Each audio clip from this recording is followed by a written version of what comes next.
नमस्ते, मैं शिल्पा। आप सबका सोनचरे हिंदी न्यूज़ चैनल पर स्वागत है। पश्चिम बंगाल की मुख्यमंत्री और टीएमसी की प्रमुख ममता बनर्जी पर कथित हमले को लेकर बंगाल का सियासी का पारा चढ़ चुका है, पर भाजपा तो इस हमले को राजनीति बता रहे। पर हालांकि चुनाव आयोग ने अपना फैसला सुनाई दिया है कि ऐसा कोई हमला हुआ ही नहीं था। अब कार्रवाई का सिलसिला शुरू हो चुका है। 14 मार्च को ममता बनर्जी के सिक्योरिटी इंचार्ज आईपीएस विवेक सहाय को पद से हटा दिया गया और मदिनीपुर के एसपी प्रवीण प्रकाश को सस्पेंड कर दिया है।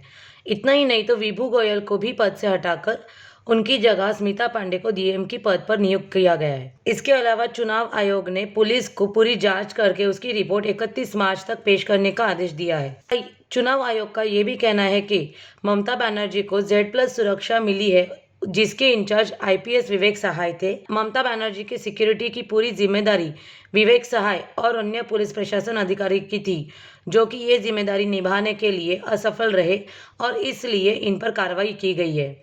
और इतना ही नहीं तो विवेक सहाय और प्रवीण प्रकाश के ऊपर जो भी आरोप लगे हैं वो सही है या गलत है, वो 1 हफ्ते के अंदर ही साबित करने के लिए आदेश दिए गए हैं। इन कार्रवाइयों के अलावा चुनाव आयोग ने पंजाब के पूर्व डीजीपी इंटेलिजेंस अनिल शर्मा और उनके साथ AK शर्मा और विवेक दुबे, इन अधिकारियों को भी पश्चिम बंगाल में स्पेशल पुलिस ऑब्जर्वर के पद पर नियुक्त किया गया है। दरअसल 14 मार्च की सुबह ही चुनाव आयोग ने जिक्र किया था कि पश्चिम बंगाल की मुख्यमंत्री ममता बनर्जी पर नंदीग्राम में कोई हमला हुआ ही नहीं, क्योंकि ऐसे हमले का कोई भी सबूत नहीं मिला। आयोग ने राज्य के चीफ सेक्रेटरी आलपन बंडोपाध्याय, विशेष पुलिस पर्यवेक्षक विवेक दुबे और विशेष पर्यवेक्षक अजय नायक की रिपोर्ट पर यह फैसला किया था। तो वही भाजपा के नेता ममता बनर्जी पर निशाना साधते हुए कह रहे थे कि लोगों को पता चल चुका है कि ममता बनर्जी ने पिछले 10 सालों में क्या किया था और अब वो क्या कर रही है। जिस सहानुभूति को प्राप्त करने के लिए ये नाटक रचा गया था, उसकी सारी सच्चाई लोगों के सामने आ चुकी है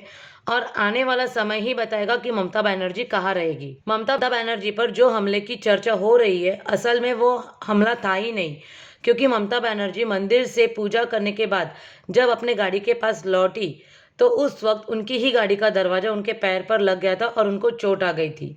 ये थी नाटक की तरह रचाई हुई ममता बनर्जी पर हमले की रिपोर्ट। ऐसी ही खबर आप तक पहुंचाते रहेंगे। तब तक आप देखते रहिए सोनचरा हिंदी न्यूज़ चैनल, और देखने के लिए सोनचरा हिंदी न्यूज़ चैनल को सब्सक्राइब करें, वीडियो को लाइक करें और बेल आइकॉन पर क्लिक करें, ताकि हर एक वीडियो की नोटिफिकेशन आपको मिलती रहे।